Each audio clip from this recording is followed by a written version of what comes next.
Hi students, எஸ்எஸ்ஜிடிக்கான exam date இன்னமும் வரலையே sir. இன்னும் நாங்கள் என்னதான் பண்றது, இந்த டைம்ல நம்ம என்ன பண்ணணும், இந்த விஷயத்த நான் திருப்பியும் உங்ககிட்ட ஏன் பேசுறேன்னா, இந்த இருக்கக்கூடிய நாட்கள்ல சோர்வாயிடக்கூடாது, டிமோட்டிவேட் ஆயிடக்கூடாது, இந்த ப்ராசஸை விட்டு வெளியே போயிடக்கூடாது. அதுக்காக தான் நான் திருப்பி பேசுறது. ஓகேங்களா? நம்ம அடிக்கடி பேசினா உங்களுக்கு ஒரு தூண்டுதலா இருக்கும். அந்த விஷயத்த நீங்க இன்னும் கொஞ்சம் ஸ்ட்ரெஸ் பண்ணி படிப்பீங்கிற ஒரே காரணத்துக்காக தான் இந்த வீடியோல ஒரு சின்னதா இன்னொரு அனௌன்ஸ்மெண்ட் இருக்குது. அதை பத்தி நான் சொல்லிடுறேன். சரிங்களா? ஃபர்ஸ்ட், இந்த டேட் வரல, நீங்க இந்த டைம் என்ன பண்ணணுங்கிறது. ஓகேங்களா? ஃபர்ஸ்ட் நான் என்ன சொல்லிடுறேன்னா, ஆஃப்லைன் பசங்களுக்கு நான் திருப்பியும் சொல்றேன். ஓகேங்களா? ஃபர்ஸ்ட் ஒரு அனௌன்ஸ்மெண்ட், நம்ம 3 கேம்பஸ்லயும், ஓகேதா, வேலூர் மாதளூர் கேம்பஸ், திருச்சி கேம்பஸ், விருதுநகர் கேம்பஸ்ல ஆல்ரெடி தங்கி படிச்சிருந்தீங்கல்ல, ஓகேதா, அந்த பசங்களுக்கு already full test 10 full test already பெரிய ஒரு 35 டெஸ்ட் முடிஞ்சது. 10வது ஃபுல் டெஸ்ட் கூட இப்போ முடிய போகுது. அதான் ஸ்டைப்பர் எல்லாருக்குமே எழுதிருப்பீங்கல்ல, அதுல 14ஆம் தேதியோடய 10வது ஃபுல் டெஸ்ட் முடியுது. அதுக்கப்புறம் நம்ம டைம் இருக்கிறதுனால ஆஃப்லைன் ஸ்டூடெண்ட்ஸுக்கு மட்டும் ஆஃப்லைன்ல ஒரு 8 டெஸ்ட் நினைக்கிறேன். ஓகேங்களா? 8 டெஸ்ட் நாங்க பிளான் பண்ணிருக்கோம். ஓகேங்களா? இதுல ஒரு 3-4 ஃபுல் டெஸ்ட், மீதி எல்லாமே ரிவிஷன் டெஸ்டா பிளான் பண்ணிருக்கோம். இது ஆஃப்லைன் ஸ்டூடெண்ட்ஸ் மட்டும்தான். யாராவது இன்கேஸ் பசங்க வெளியே வீட்டுல போய் தங்கி இருந்தீங்கன்னா, இன்கேஸ் வரணும்னு நினைச்சிருந்தீங்கன்னா திருப்பி வந்து ஜாயின் பண்ணிக்கோங்க. வெளியே இருந்து திருப்பி வரணும்னு நினைக்கக்கூடிய பசங்க நீங்க பிசிக்கல் அப்படிங்கிற மாதிரி அட்மிஷன் போட்டு நீங்க வரணும், வந்துக்கோங்க. ஓகே, இது ஆஃப்லைன் பசங்க தெரியாதவங்க தெரிஞ்சுக்கோங்க. ஓகே, ஆஃப்லைன் பசங்களுக்கு இப்படி ஒரு சிஸ்டம் இருக்குது. ஒண்ணு, இப்போ இங்க வந்துருங்க. ஓகே, நம்ம டாபிக் வந்துருங்க. ஓகேடா, இன்னும் இருக்கக்கூடிய நாட்களை என்ன சொல்ல பண்ணணும். ஓகேடா, ஃபர்ஸ்ட் டேட் தள்ளி போகுதே நினைச்சிட்டு ரொம்ப ஒரி பண்ணிக்க கூடாது. நான் ஃபர்ஸ்ட் சொல்லக்கூடிய விஷயத்தை கவனிச்சுக்கோங்க. சிஸ்டத்துக்கு நம்ம அடாப்ட் பண்ண பழகிக்கணும். ஓகேங்களா?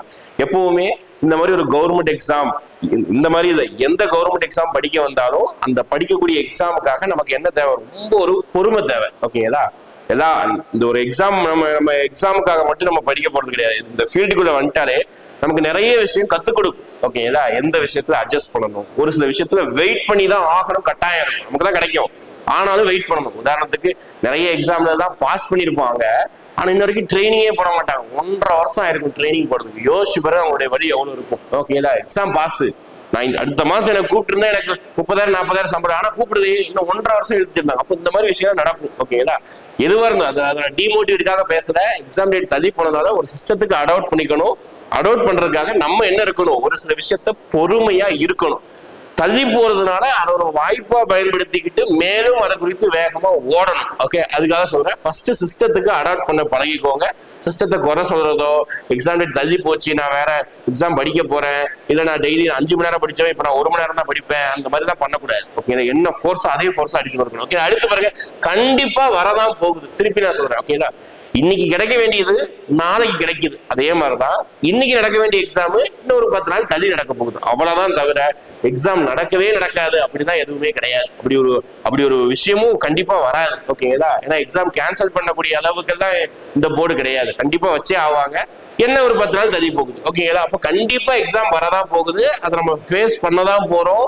அப்போ டக்குன்னு எக்ஸாம் டேட் அனௌன்ஸ் பண்ணதுக்கு அப்புறம் இன்னும் உங்களுக்கு வந்து ஒரு 5 டேஸ் தான் எக்ஸாம் இருக்குது அப்படின்னா, அப்ப நீங்க அரைய பறைய வேகமா ஓடுவீங்க. அப்ப நீங்க பயந்து வேகமா படிக்கிறதுனால ஒரு பிரயோஜனம் கிடையாது. ஒரு பயணம் இல்லைன்னு சொல்லுவாங்கல்ல, அதே மாதிரி தான். ஓகேங்களா? அப்போ நாள் இருக்குது, அந்த நாளை யூட்டிலைஸ் பண்ணிக்கணும். அப்ப கண்டிப்பா வரதான் போகுது. ஓகேங்களா? அப்ப இன்னும் எவ்வளவு நாள் சார் எதிர்பார்க்கலாம், எவ்வளவு நாள், தட் மீன்ஸ் எனக்கு எவ்வளவு நாள் இருக்கு அப்படின்னா, திருப்பி நான் டேட்டை ஒரு குறிப்பிட்ட ஒரு டேட்டை சொல்லி நான் குழப்ப விரும்பல. ஓகேங்களா? எதுவா இருக்கட்டும், இன்னும் ஒரு 10 நாளைக்கு மேல நம்ம கையில இருக்கு. ஓகேங்களா? இப்போ ஓப்பனா சொல்லிட்டேன். இன்னைக்கு வீடியோ எடுக்கும்போது ஒரு 8ஆம் தேதி 9ஆம் தேதி வச்சுக்கோங்க. ஓகேங்களா? எதுவா இருக்கட்டும், இன்னையில இருந்து ஒரு 10 நாளைக்கு மேல கன்ஃபார்ம் உங்க கையில இருக்குது. ஓகேங்களா? அப்ப இந்த 10 நாளைக்கு மேல இருக்கக்கூடிய நாட்கள்ல நம்ம என்ன பண்ணிக்கலாம்னா, ஃபர்ஸ்ட் திருப்பி நான் நிறைய வீடியோல சொல்லக்கூடியது, இன்னும் டைம் தள்ளி போச்சுன்னா நீ ஏதாவது இம்பார்ட்டன்ட் டாபிக்க படிக்காம விட்டுருப்பீங்கல்ல. ஓகே, இந்த மேக்ஸ்ல ரேஷியோ ப்ரொபோர்ஷனோ டைம் ஸ்பீட் டிஸ்டன்ஸோ ஏதாவது படிக்காம விட்டுருப்பீங்க, கண்டிப்பா விட்டுருப்பீங்க. இருக்கக்கூடிய 15 டாபிக்குமே மேக்ஸ் படிச்சிருப்பீங்க. இல்ல ஏதாவது ஒரு டாபிக் 2 டாபிக் விட்டுருப்பீங்க. அதை ஒரு 1 மணி நேரம் ஃபோக்கஸ் பண்ணி கண்டிப்பா அந்த இம்பார்ட்டன்ட் டாபிக்ஸை அடிச்சுட்டு வருவீங்க. ஓகேங்களா? இம்பார்ட்டன்ட் டாபிக்ஸ் தயவு செஞ்சு இப்ப படிங்க. ஓகேங்களா? அப்போ ஏன்னா இருக்கக்கூடிய டைம்ல அந்த டாபிக்ஸை யூட்டிலைஸ் பண்ணிக்கணும். ஏதாவது டாபிக் லேகா இருப்பீங்கல்ல, அரைக்குறையா படிச்சிருப்பீங்க, ஒரு ஹார்டான கொஸ்டின் கொடுத்தா பிராக்டிஸ் பண்ண முடியாது, அந்த மாதிரி கொஸ்டின்ஸ், அந்த மாதிரி டாபிக்ஸ் இப்ப படிச்சுக்கோங்க. ஓகேல?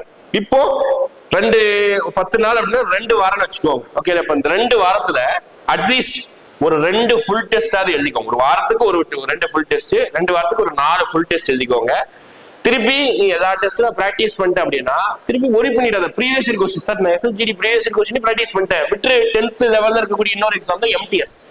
ஓகே, அதுவும் SSC தான் நடத்துது, அதுவும் அதே மேத்ஸ் ரீசனிங் இருக்குது. அப்ப அந்த MTS ப்ரீவியஸ் இயர் கொஸ்டின் இப்பதான் நடந்ததுப்பா. ஓகே, 2 மாசமா 1 மாசமா தான் ஆச்சு. அப்ப அந்த ப்ரீவியஸ் இயர் கொஸ்டின் அது கொஞ்சம் ரிலீஸ் ஆயிருக்கா நினைக்கிற ப்ரீவியஸ் இயர் கொஸ்டின் மேபி போன வருஷத்தோட ப்ரீவியஸ் இயர் கொஸ்டின் எடுத்துக்கோங்க. போன வருஷத்தோட ப்ரீவியஸ் இயர் கொஸ்டின் எடுத்து திருப்பி பிராக்டிஸ் பண்ணுங்க.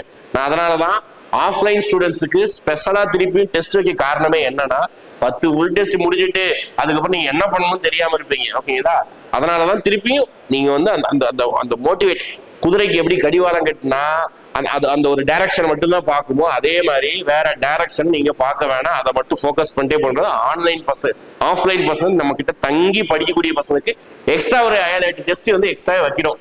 காரணம் திருப்பி நீங்க வேற இடத்துக்கு போயிடக்கூடாது. ஓகேங்களா, டிமோட்டிவேட் ஆகக்கூடாது. ஓகேங்களா, அப்போ நிறைய கொஸ்டினை பிராக்டிஸ் பண்ணுங்க. எந்த அளவுக்கு ஒரு நாளைக்கு ஒரு 50 கொஸ்டின் வந்து ரீசனிங், ஒரு நாளைக்கு ஒரு 50 கொஸ்டின் மேக்ஸ் பிராக்டிஸ் பண்றதுனால தப்பு ஒண்ணும் கிடையாது. தாராளமா பிராக்டிஸ் பண்ணிக்கலாம். ஓகேங்களா, இப்போ நான் ஒரு ஐடியா கொடுத்துருக்கேன். இம்பார்ட்டன்ட் டாபிக்ஸோ வீக்லி 2 ஃபுல் டெஸ்டோ ப்ரீவியஸ் இயர் கொஸ்டின் MTS நீங்க போட்டு ட்ரை பண்ணி பாருங்க. ப்ரீவியஸ் இயர் கொஸ்டின் MTS ஓட ஃபுல் டெஸ்டோ அல்லது வீக்லி டெஸ்ட் இருக்குது, அந்த வீக்லிலேயே நீங்க ஃபுல் டெஸ்ட் எழுதுறது நம்ம கிட்ட எல்லா ஃபுல் டெஸ்ட்டும் முடிஞ்சதுன்னு வச்சுக்கோங்க. ஸ்னைப்பரோ அல்லது பிரம்மோஸ்லோ நீங்க டைரக்டா வேர்த்து என்ன பண்றதா அப்படி பாத்தீங்கன்னா ப்ரீவியஸ் இயர்ல GD நடத்தின ஒரு ஃபுல் ஸ்விஃப்ட் கொஸ்டின் இருக்குது, அதை அப்படியே திருப்பி பிராக்டிஸ் பண்ணுங்க. ஓகேங்களா, பிராக்டிஸ் பண்ணீங்கன்னா அங்க உங்களுக்கு எவ்வளவு ஸ்கோர் வருது இதெல்லாம் வச்சு நீங்க தாராளமா என்ன பண்ணிடலாம் அப்படின்னு பாத்தீங்கன்னா கடைசி இருக்கக்கூடிய நாட்களை நீங்க பயன்படுத்திக்கலாம். ஓகேங்களா, திருப்பி வீடியோ போடக்கூடிய காரணம் இருக்கக்கூடிய நாட்களை என்ன பண்ணணும் நிறைய கேள்வி இருக்குது. அந்த கேள்விக்கு தான் அடையாளம். ஓகேங்களா, திருப்பி நான் சொல்றேன், கீழே கமெண்ட்ல தயவு செஞ்சு வந்து கமெண்ட் பண்ணுங்க. என்ன கமெண்ட் பண்ணுங்கன்னா உங்களுக்கு ஏதாவது ஒரு டாபிக் வேணும்னு நினைப்பீங்க. ஏன்னா இதுதான் உங்களுக்கு கரெக்டான நேரம். நீங்க கேட்டீங்கன்னா நாங்களும் போட ரெடியா இருக்கும். ஓகேங்களா, மேக்ஸ் மேம் ரெடியா இருக்காங்க, எங்க ரீசனிங் ஸ்டாஃப் ரெடியா இருக்காங்க. ஓகேங்களா, உங்களுக்கு குறிப்பிட்டு GK கூட ஓகே கரண்ட் அஃபேர்ஸ் கூட எது வேணுமோ தயவு செஞ்சு கீழே மட்டும் ஒரே comment, sir maths time speed distance, sir reasoning எனக்கு உங்களுக்கு வந்து நம்பர் அனாலஜி குறிப்பிட்டு இந்த டாபிக் வந்து ஒரு வீடியோ போடுங்க. ஓகேங்களா, சார் GKல ஒரு 5 இயர் பிளானிட்டி எல்லாம் போட்டா நல்லா இருக்கும், தயவு செஞ்சு போடுங்க. இதுக்கு முன்னாடி நிறைய கமெண்ட் போட்டிருப்பீங்க, நாங்க மேபி இதை ஃபாலோ பண்ணாம இருந்திருக்கலாம். ஆனா இந்த வீடியோல கண்டிப்பா கமெண்ட் பண்ணுங்க, கண்டிப்பா அதுக்குரிய வீடியோ கண்டிப்பா வரும், எதிர்பார்த்தே இருங்க. ஓகேங்களா, தேங்க்யூ.